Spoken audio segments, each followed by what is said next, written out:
जानते हैं कि बंगाल में जिन लोगों का नाम वोटर लिस्ट में नहीं आया उनको पब्लिक डिस्ट्रीब्यूशन सिस्टम से यानी रेशन उनको नहीं मिल रहा, निकाल दिया गया उसको। हमारी कोशिश ये है कि जब SIR की फाइनल लिस्ट तेलंगाना में अक्टूबर में आएंगी उसमें कोई भी जेन्युइन वोटर का नाम मिस ना हो।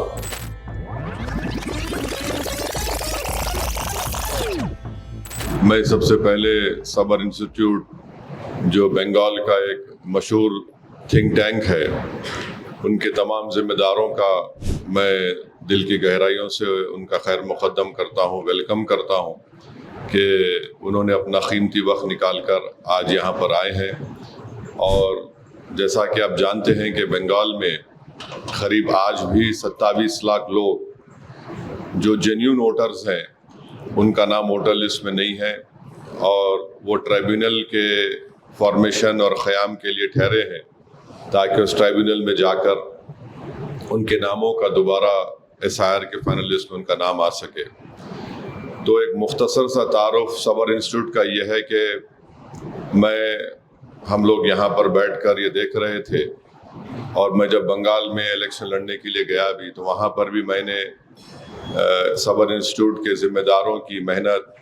उनका एक कमिटमेंट के बारे में सुना और जाना। बल्कि एक क्रेडिट इनको जाता है कि इन्होंने पूरे मुल्क में इस बात को बताया कि कैसे बंगाल में किस तरीक़े से वोटर लिस्ट से नामों का उनको हटाया जा रहा है या फिर उस पर सही काम नहीं हो रहा है। तो दुनिया के सामने आप लोगों की मेहनत थी कि सबको मालूम हुआ कि कैसे किस तरीक़े से वहाँ पर मुश्किलात का सामना वोटर्स को करना पड़ा। तो हम लोग आपके ज़िम्मेदारों से रब्ता किए, कांटेक्ट किए और हम उनसे गुजारिश किए कि आप भी यहाँ पर आइए और आपका जो एक्सपीरियंस रहा वो हमसे शेयर करिए,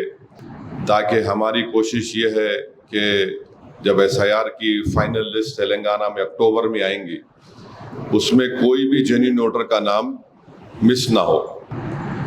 और जैसा कि आप जानते हैं कि 24 जुलाई को SIR का जो door to door maps form देना है और वापस लेना है वो ख़त्म हो जाएगा और फिर 1 जुलाई को ड्राफ्ट लिस्ट आएंगे। ड्राफ्ट लिस्ट के बाद जिन नोटिसेस आएंगे और इलेक्टर्स को एनोमलीज के बारे में, उस वक्त आप तमाम वकलाओं का एक बहुत बड़ा रोल रहने वाला है। और हम ये सबर इंस्टीट्यूट के ज़िम्मेदारों को यहाँ पर इसलिए बुलाए हैं कि वो आपको बताएंगे कि किस तरीक़े से ड्राफ्ट लिस्ट में जब नोटिसेस इलेक्टर्स को आएंगे, वोटर्स को आएंगे, हम कैसे उसको उनकी नोटिस का जवाब देना, क्योंकि नोटिस जाएगी ERO के पास, वोटर को जाके ERO को बताना पड़ेगा। तो इसमें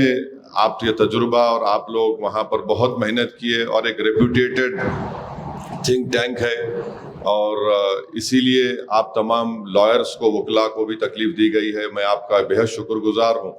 कि आप अपना आज कोर्ट भी है आप छोड़कर यहाँ पर आए। मेरी आप तमाम से गुजारिश है कि आप लोगों के लॉयर्स का एक बहुत बड़ा रोल इसमें रहने वाला है और आप लोगों की एक्टिव पार्टिसिपेशन की वजह से हो सकता है इंशाअल्लाह के लाखों नहीं तो कम से कम हज़ारों जेन्युइन वोटर का नाम वोटर लिस्ट में आ जाए। तो आपका बहुत बहुत शुक्रिया, आप यहाँ पर आए। और आप जानते हैं कि बंगाल में जिन लोगों का नाम वोटर लिस्ट में नहीं आया उनको पब्लिक डिस्ट्रीब्यूशन सिस्टम से यानी रेशन उनको नहीं मिल रहा,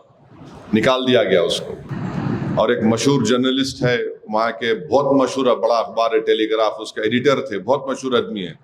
उनके पासपोर्ट भी रिन्यू नहीं हुआ, फिर अब रिन्यू हो गया वो। तो ये चीज़ें हैं, इसीलिए हम अभी से आप लोगों को जहमत दिए, हमारे सबर इंस्टीट्यूट के तमाम हमारे ज़िम्मेदारों को हम यहाँ पर तकलीफ़ देना पड़ा ताकि जो गलतियाँ वहाँ पर हुई हमसे नहीं होना यहाँ पर। तो इसीलिए आप लोग का एक बहुत बड़ा रोल है, वकीलों का, लॉयर्स का। अब तो खैर फॉर्म दिए जा रहे हैं MIM पार्टी की तरफ से, आप देखें कि एक ऐप भी हम लोग बनाए, हर जगह हेल्प डेस्क सेंटर है, मगर अब बहुत बड़ा रोल ड्राफ्ट लिस्ट आने के बाद शुरू होगा। ड्राफ्ट लिस्ट के बाद नोटिसेस जाएंगे एनोमलीज की,